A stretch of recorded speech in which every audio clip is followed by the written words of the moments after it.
하나님의 말씀 함께 보도록 하겠습니다. 오늘 로마서 13장 말씀을 함께 보겠습니다. 로마서 13장 1절부터 5절까지의 말씀. 자, 제목을 먼저 한번 같이 읽겠습니다. 자, 시작. 하나님은 모든 권세를 통해서 일하십니다. 아멘. 자, 1절부터 5절까지 말씀을 함께 읽겠습니다. 각 사람은 위에 있는 권세들에게 복종하라. 권세는 하나님으로부터 나지 않음이 없나니 모든 권세는 다 하나님께서 정하신 바라. 그러므로 권세를 거스르는 자는 하나님의 명을 거스름이니 거스르는 자들은 심판을 자취하리라. 다스리는 자들은 선한 일에 대하여 두려움이 되지 않고 악한 일에 대하여 되나니 네가 권세를 두려워하지 아니하려느냐? 선을 행하라. 그리하면 그에게 칭찬을 받으리라. 그는 하나님의 사역자가 되어 내게 선을 베푸는 자니라. 그러나 네가 악을 행하거든 두려워하라.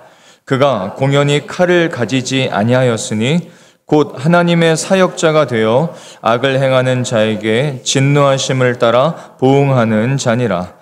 그러므로 복종하지 아니할 수 없으니 진노 때문에 할 것이 아니라 양심을 따라 할 것이니라. 아멘.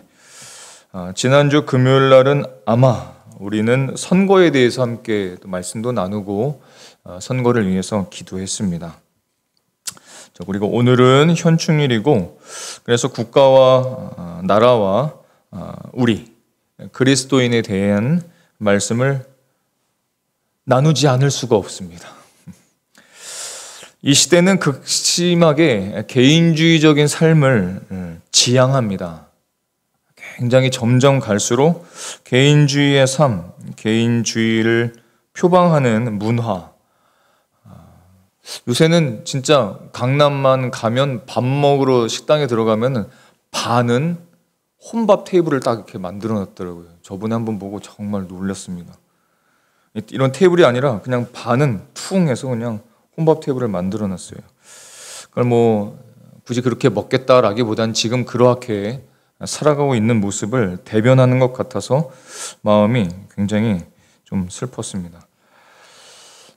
시대는 그렇게 가고 있지만 우리의 신앙은 이 공동체 그리고 나라와 결코 무관하지 않죠. 성경을 보면 창세기만 보아도 사실 다 나라 이야기, 공동체 이야기입니다. 개인의 어떤 그런 것을 지향하는 그런 이야기들은 사실 없어요. 애굽이든지 뭐 이스라엘이든지 나라와 무관한 신앙생활은 결코 존재할 수 없는 것입니다. 성경은 나라에 대한 그리스도인의 자세를 또한 분명하게, 특별히 로마서의 말씀에서 우리에게 분명하게 말씀하고 있습니다. 물론 이것은 정치 이야기를 하려는 것은 물론 아닙니다. 우리 자신 그리고 나라를 위해서 함께 하나님의 뜻을 나누고 기도하고자 하는 것입니다. 자, 마태복음 22장을 보게 되면요, 당시 예수님의 인기라고 할까요? 대중적인 인기가 굉장히 커졌습니다. 많은 이적들도 베풀어 주시고 그 이전까지 듣지 못했던 하나님의 나라, 하나님 나라의 복음이죠. 하나님 나라의 말씀들을 전해 주셨기 때문에 많은 사람들에게 알려지고 인기가 많아졌습니다. 그런데 그것을 싫어하는 사람들이 있죠. 당시 종교 지도자들은 그것을 싫어했습니다. 안 좋아했어요. 왜냐하면 자신들의 기득권을 잃어버리기 때문에 그랬습니다. 그래서 당시 종교 지도자들은 그럴싸한 핑계로 예수님을 죽이려고 틈틈이 노렸습니다. 그래서 함정을 만들고자 여러 많은 방법들을 취했죠. 그래서 마태복음 22장의 말씀을 보면 바리새인들이 예수님께 갑니다. 가서 예수님을 시험할 목적으로 아주 미묘한 질문을 던졌습니다. 그 질문을 한번 보실까요? 마태복음 22장 17절의 말씀입니다. 한번 읽어보겠습니다. 시작. 당신의 생각에는 어떠한지 우리에게 이르소서.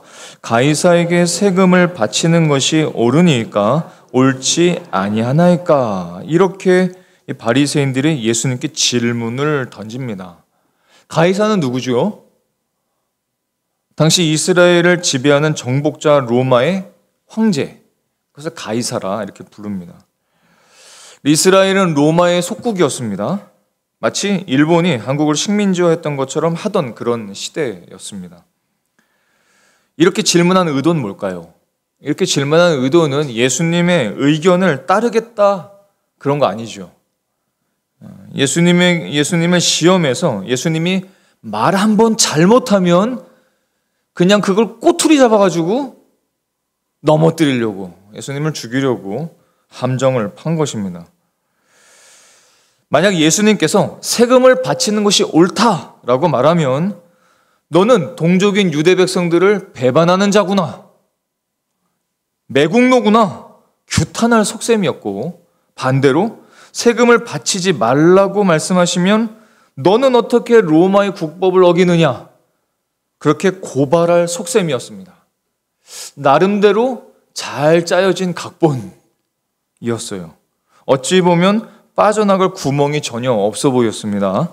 그런데 예수님께서는 은전 하나, 한 데나리온을 달라고 하시고 그것을 들어 보이시면서 놀라운 지혜의 말씀을 주셨습니다. 자, 마태복음 22장 20절로부터 22절까지의 말씀 함께 읽겠습니다. 예수께서 말씀하시되 이 형상과 이 글이 누구의 것이냐? 이르되 가이사의 것이니이다.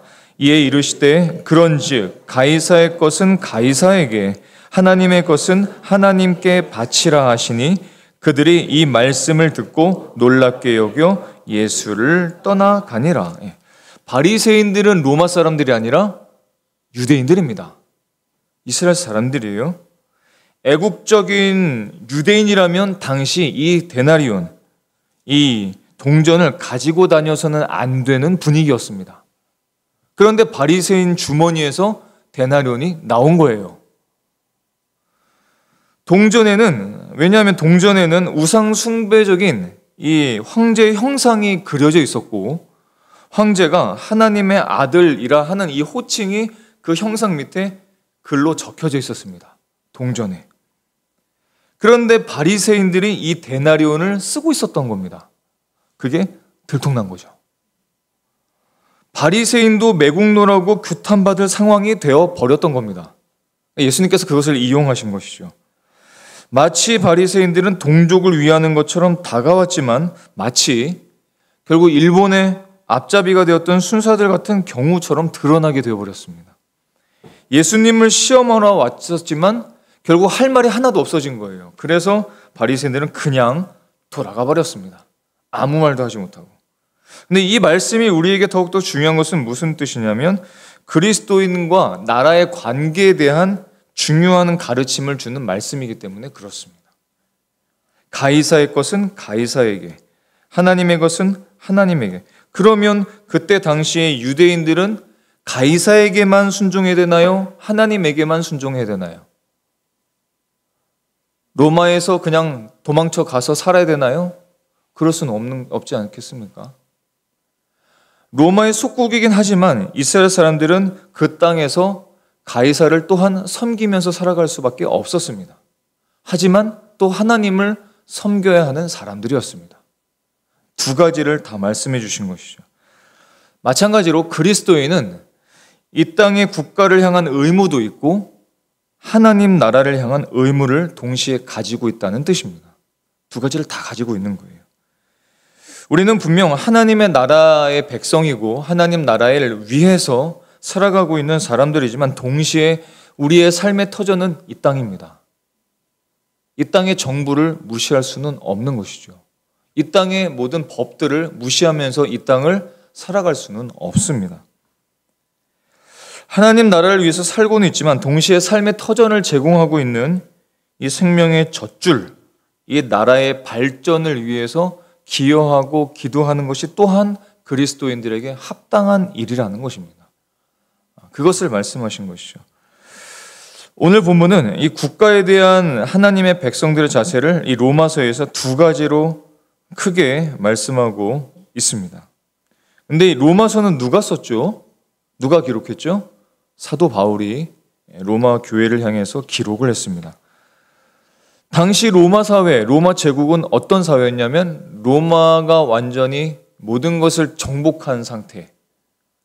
그런데 유대인인 사도 바울은 지금 나라의 권세들에게 복종하라고 말씀하고 있는 겁니다. 사도 바울도 그런 처지였다는 것을 우리가 꼭 기억하면서 이 말씀을 볼 필요가 있습니다. 첫 번째로 우리가 기억할 것은 세워진 정부의 의무와 책임을 다해야 합니다.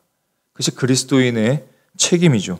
로마서 13장 1절과 2절 말씀을 새한글 성경까지 같이 읽겠습니다. 함께 읽겠습니다. 각 사람은 위에 있는 권세들에게 복종하라.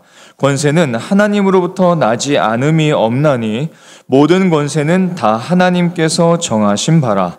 그러므로 권세를 거스르는 자는 하나님의 명을 거스름이니 거스르는 자들은 심판을 자취하리라.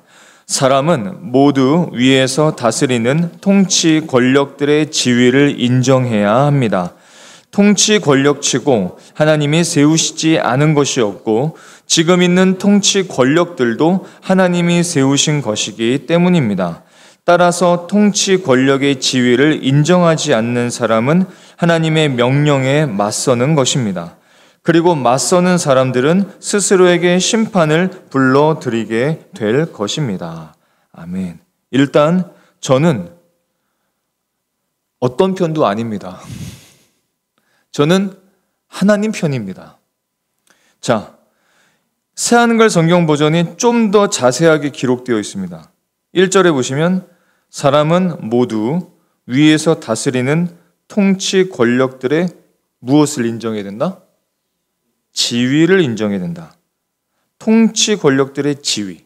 자, 그 다음 말씀을 보면 통치 권력치고 하나님이 세우시지 않은 것이 없고 지금 있는 통치 권력들도 하나님이 세우신 것이다. 이렇게 말씀합니다. 그리고 2절에서도 통치 권력의 지위라고 말씀했습니다.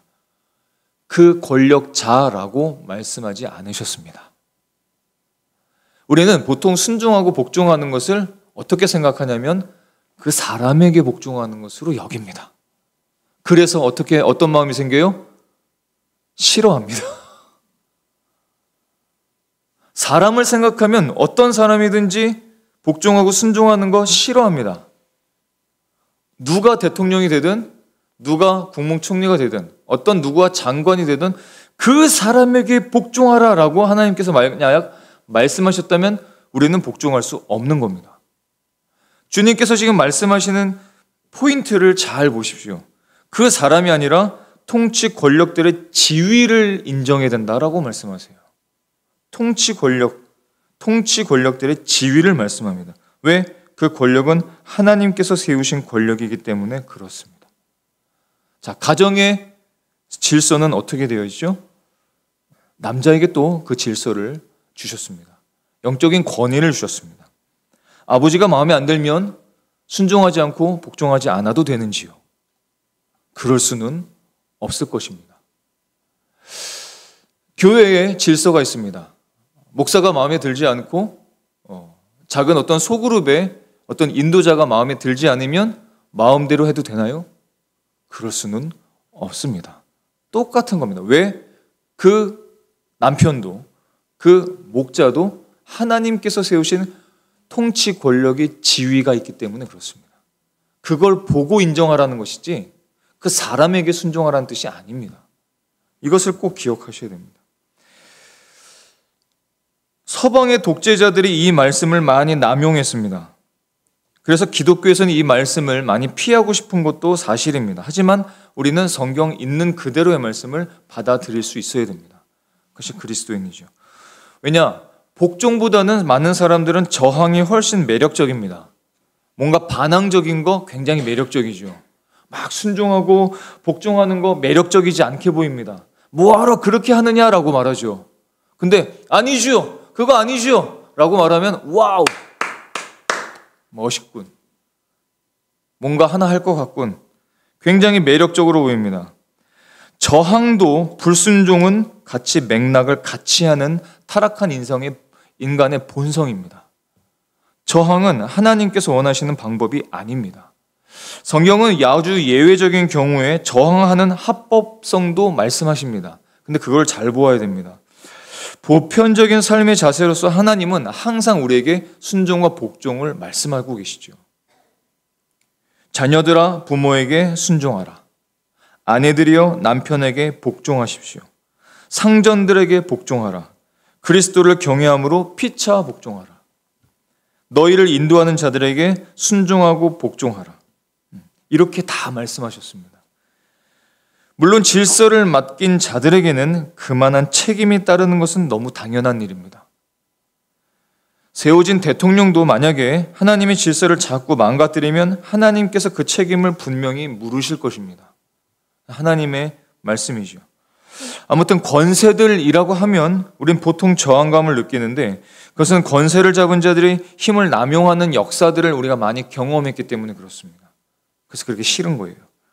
그럼에도 불구하고 성경은 우리가 이 질서 유지의 책임을 가진 당국과 정부와 권세에게 복종해야 할 의무가 있다고 오늘 로마서를 통해서 우리에게 말씀하고 계십니다. 이유는 단순합니다. 그 통치의 지위를 하나님께서 세우신 질서이기 때문에 그렇습니다. 모든 권세는 하나님이 정하시는 것입니다. 그리고 그 힘이 하나님으로부터 오기 때문에 그렇습니다. 그렇다면 이런 질문을 할 수 있습니다. 그러면 히틀러 같은 악한 지도자에게 우리는 복종해야 됩니까? 혹은 며칠 전 미사일을 쏜 김정은도 하나님이 세우신 것입니까? 이런 질문을 할 수 있습니다. 자, 그렇다면 이런 질문을 하기 전에 우리는 이 질문을 하나님 앞에 먼저 해야 될 필요가 있습니다. 그렇다면 인간의 타락, 인간이 갖고 있는 이 죄성은 하나님이 의도해 주신 것일까요? 그런 것일까요? 우리가 갖고 있는 죄성은 하나님께서 의도하신 것일까요? 하나님께서 기쁨으로 우리에게 주신 것일까요? 아닙니다. 결코 아닙니다. 그렇다면 이렇게 질문할 수 있습니다. 그렇다면 하나님께서 죄를 짓는 것, 이 타락을 하나님께서 큰 그림 안에서 허용하셨습니까? 그렇습니다. 하나님은 그것을 아시면서 선악과와 생명나무를 에덴 동산 중앙에 두셨습니다. 허용하셨습니다. 그것은 사실입니다. 하나님께서 허용하신 것이죠.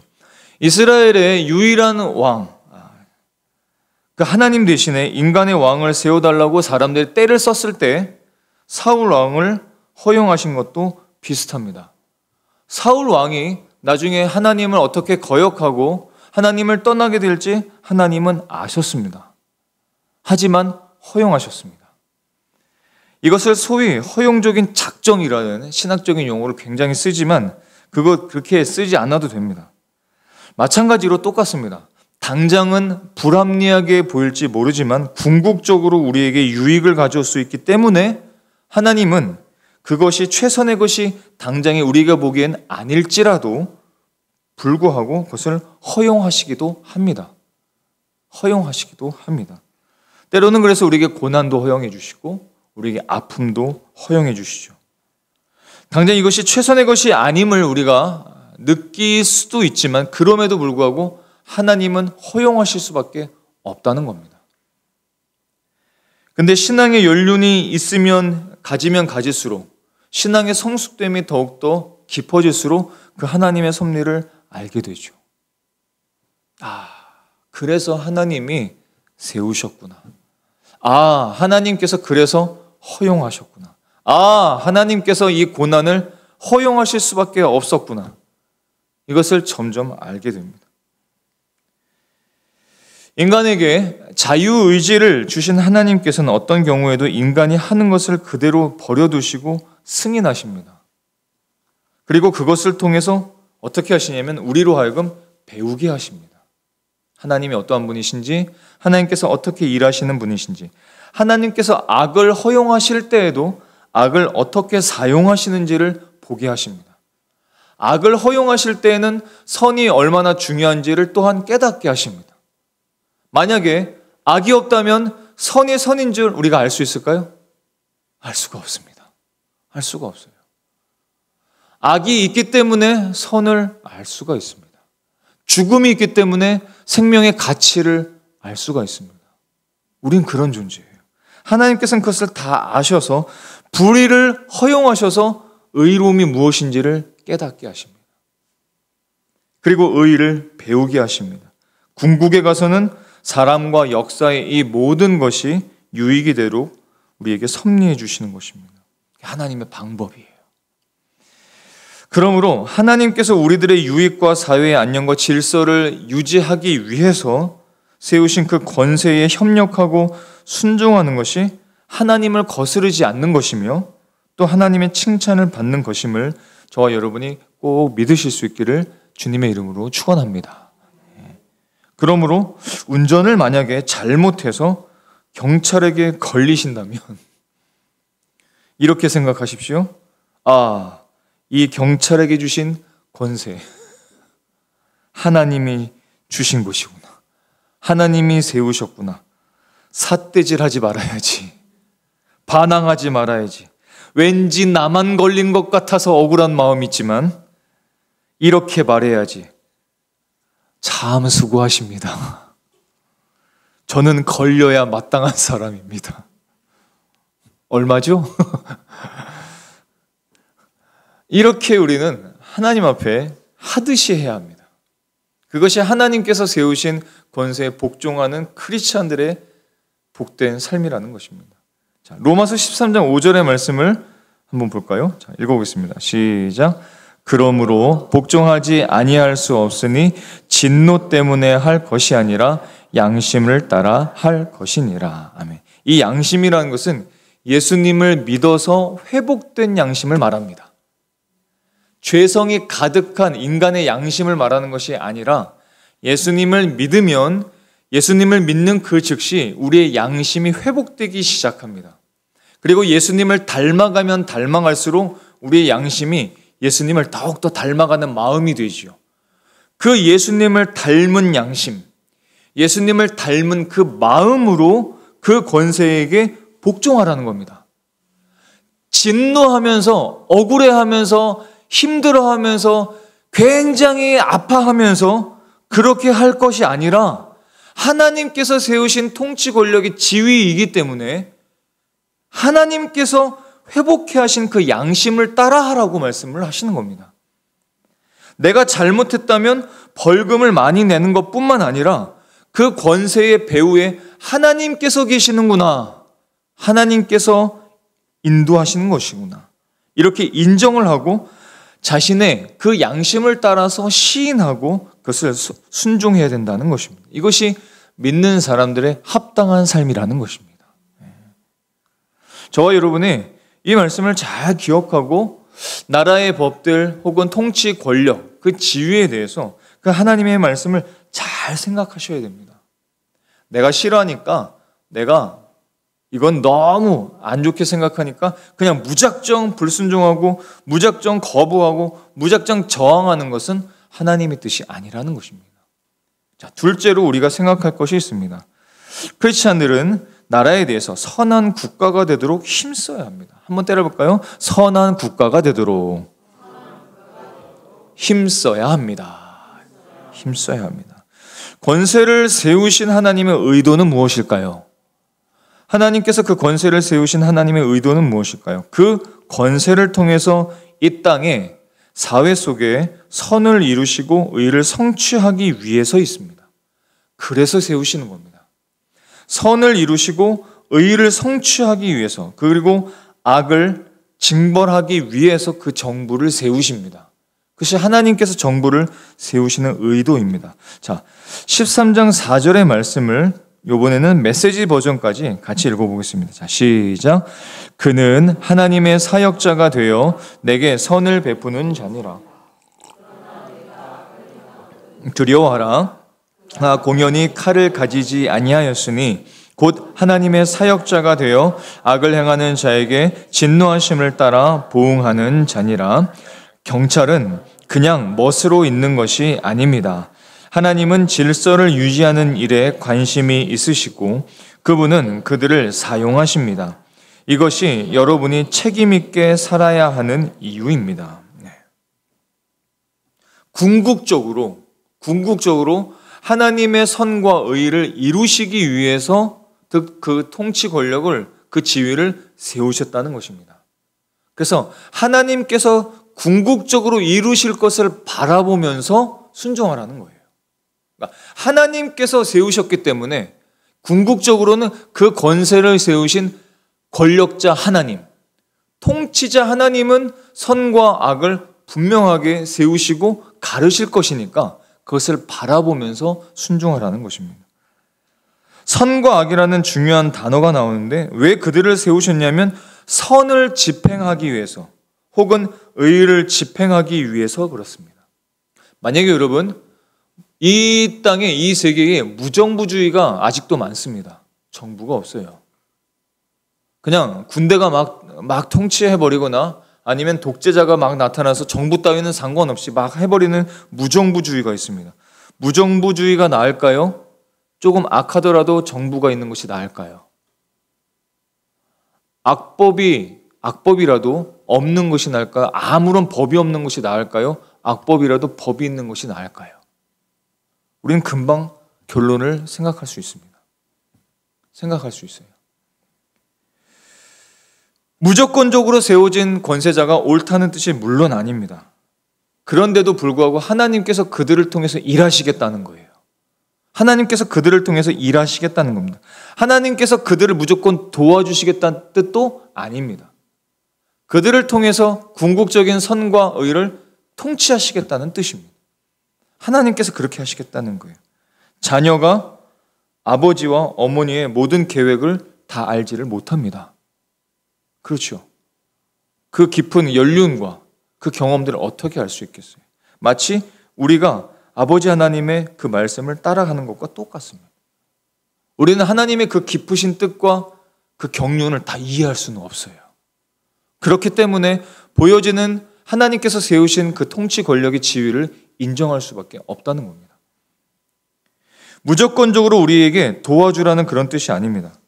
이 땅에서의 선과 그 의가 공의가 증진될 수 있도록 세워질 수 있도록 최선을 다해서 적극적으로 협력하고 감시해야 할 의무가 있다는 뜻입니다. 사도 바울이 제가 좀 처음에 말씀드렸듯이 사도 바울이 오늘의 이 로마서를 썼을 때 그는 로마 황제들 중에 아마도 가장 극악했던 황제 누구죠? 네로 황제. 그 네로 황제 치하의 로마 정부 아래 있었습니다. 그럼에도 불구하고 사도 바울은 그를 지배하는 로마 정부를 여전히 인정했고 그 정부를 인정하라고 로마서를 썼던 겁니다. 그렇다면 우리가 어떻게 덜 인정할 수 있겠습니까? 그럴 수는 없습니다. 요새는 쓰지 않는 말인데 신령하다는 말을 요새는 잘 쓰지 않는 것 같습니다. 근데 예전에 교회에서는 신령하다는 말을 많이 썼던 것 같아요. 아유, 그 권사님 신령하시네. 그 목사님 신령하시네. 아유, 기도가 그냥 신령해, 그냥 아주 그냥. 막 이렇게 많은 이야기들을 했습니다.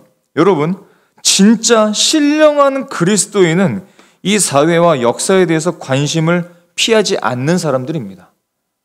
진짜 신령한 그리스도인은 영적으로 민감하고 예민한 사람은 정치를 벗어나거나 역사를 벗어나거나 이 사회 속에서 벗어나서 혼자 살아간 사람들이 아닙니다. 오히려 나라와 역사와 이 사회에 대해서 하나님의 말씀을 가지고 기도하고 예민하게 반응할 수 있는 사람들, 그런 사람들이 진짜 신령한 크리스찬들이에요. 혹시 여러분이 하고 계신 사회적인 참여가 혹시 있으신지요? 예를 들어서 환경을 보호하는 운동이거나 혹은 신체 장애자를 돌보는 운동이거나 아니면 약한 자, 연약한 자들을 도와주는 어떤 기부하는 운동이거나 아니면 공명선거를 위한 운동이거나 그런 운동을 크리스찬들은 사실 적극적으로 해야 할 필요가 있습니다. 예전에도 한번 제가 어느 예배 때 말씀드렸던 것 같은데 저희 집 앞에 부용천이 있습니다. 부용천이 쫙 지나갑니다. 자전거 도로하고 산책 도로가 있어요. 근데 그 몇 년 전에 그 도로들이 다 망가져서 막 움푹움푹 파여진 겁니다. 그래서 민원을 넣습니다. 민원을 넣었어요. 빨리 고쳐주세요. 빨리 고쳐주세요. 사람들이 다칠 수가 있습니다. 지금 여기 움푹움푹 패어졌습니다. 민원을 2번 넣습니다. 2번 넣었어요. 2번째 넣을 때는 하천의 냄새도 심하게 난다고 2번째 민원을 넣을 땐 그것도 넣습니다. 자전거 도로가 아직 고쳐지지 않았군요. 심지어 이 부용천의 냄새가 너무 심합니다. 벌레들이 너무 웃깁니다. 밤에 뛰고 싶은데 뛸 수가 없습니다. 이렇게 민원을 넣었어요. 자전거 도로를 도수해달라고, 하천 시절을 정비해달라고 민원을 냈습니다. 그리고 몇 달 지나서 제 민원은 아니었겠지만 거기가 고쳐졌습니다. 회복됐죠. 그리고 열심히 뛸 수 있었습니다. 악을 방지하는 일, 사회가 사람들이 잘 살아갈 수 있도록 하는 일에 우리는 건강하게 협력할 수 있어야 됩니다. 크리스찬들이 그 일을 해야 합니다. 그리고 반대로 마지막, 요새 일어나는 것들처럼 차별금지법처럼 하나님의 질서를 깨트리는 것들이 만약에 있다면 합법적으로 탄원하고 그것에 동참할 수도 있어야 됩니다. 그것이 크리스찬들이 해야 될 일이죠. 하나님이 그 권세를 세우신 목적이 그 권세를 통해서 선이 증진되고 악을 방지하기 위해서라면 우리들은 그 일에 동참할 수 있어야 됩니다. 이 땅에 존재하는 온갖 종류의 악, 부조리한 제도적인 어떤 모습들을 크리스찬들이 발견하게 된다면 그런 것들을 고치고 예방하고 악이 이 땅에 발붙이지 못하도록, 그 악이 교회 안으로 들어오지 못하도록 하는 그 사회가 될 수 있도록 최선을 다해서 협력할 필요가 있습니다. 그걸 누가 하겠습니까? 통치자들에게 다 맡겨볼 수는 없는 것이죠. 크리스찬들이 그런 목소리를 낼 수 있어야 됩니다. 만약 또한 칼을 잡고 법을 집행하는 정부가 선을 행하지 않는다, 오히려 악을 집행하고 악한 법을 세우는 도구가 된다면, 그래서 그 눈앞에 권세자들에게 복종하는 것이 궁극적으로 하나님의 뜻에 복종하는 것이 아니라면, 하나님의 뜻에 명백한 위반이 된다면 우리는 거절할 수도 있어야 됩니다. 다니엘의 세 친구들을 기억해 보시죠. 느부갓네살 왕이 그가 세운 금신상에게 절할 것을 강요했습니다. 근데 순종할 수가 없는 거예요. 왜냐? 자신만 순종 안 하는 것이 아니라 자신이 만약에 그것에 굴복하게 된다면 그 소식을 듣고 다니엘과 세 친구들을 알고 있는 수많은 이스라엘 백성들, 그 사람들이 또한 그 금신상에게 절할 것을 알고 있었기 때문에 그렇습니다. 어떻게 절할 수가 있겠어요? 그럴 수는 없었습니다. 풀무불 속에서 죽을 것을 각오하고 그 왕의 황제의 명령을 거절했습니다. 모든 권세의 궁극적인 주님, 하나님 앞에 순종하기 위해서 그 우상 숭배를 거부했던 것입니다. 사도행전 5장의 말씀을 보면 5장 27절부터 29절까지 말씀을 같이 한번 읽어보겠습니다. 자, 시작. 그들을 끌어다가 공회 앞에 세우니 대제사장이 물어 이르되 우리가 이 이름으로 사람을 가르치지 말라고 엄금하였으되 너희가 너희 가르침을 예루살렘에 가득하게 되니 이 사람의 피를 우리에게로 돌리고자 함이로다. 베드로와 사도들이 대답하여 이르되 사람보다 하나님께 순종하는 것이 마땅하니라. 베드로와 사도들이 어떻게 대답합니까? 사람보다 하나님께 순종하는 것이 마땅하니라 라고 말했습니다. 그런 말을 해야 될 경우가 저와 여러분에게도 있을 수 있습니다. 사도 베드로와 사도들이 복음을 전하다가 끌려간 거예요. 공회 앞에 세워지게 되었습니다. 대제사장이 묻지요.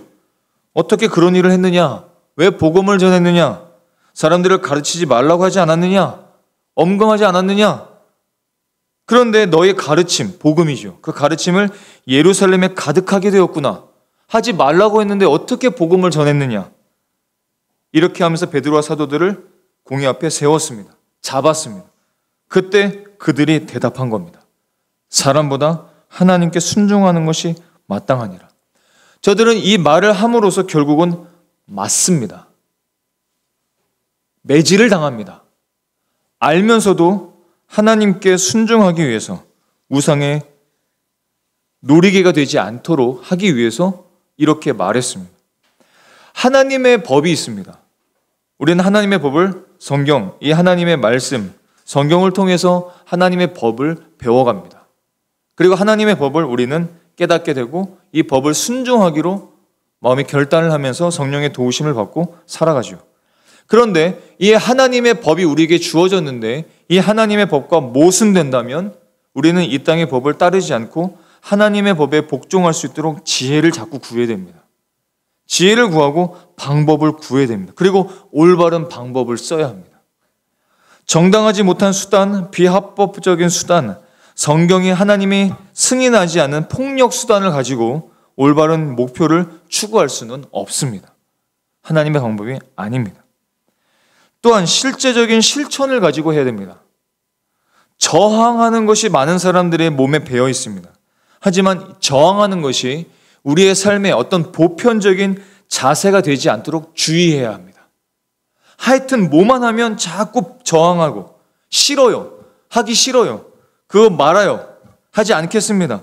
보편적인 자세가 되지 않도록 해야 됩니다. 때로는 할 수 없다고 명백한 선언을 해야 하지만 무조건적으로 저항하고 무조건적으로 불평한다면 그것은 하나님께서 허용하신 그 권세를 무시하는 겁니다.